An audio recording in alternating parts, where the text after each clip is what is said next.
Amagqirha ayaphilisa. Botani sizwe sikamkwayi kaNgconde kaTogu ndikhahlela wena nto kaKhawuda.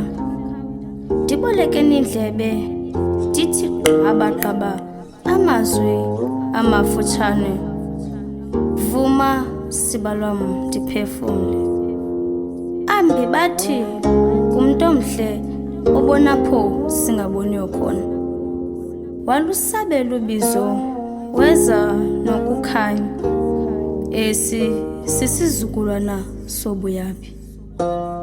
Ungumthunywa othembekileyo.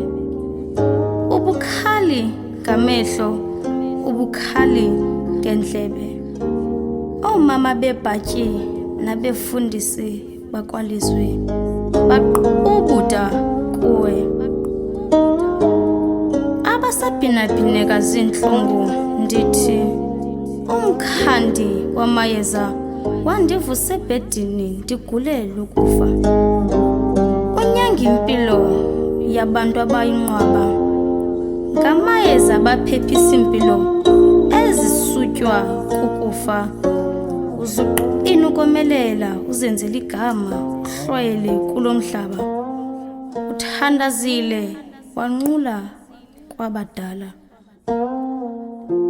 Mna mntu wasibelekela imiqolo yesiXhosa ndithi uxanduva lokwakhana masilubelekeni emagxeni.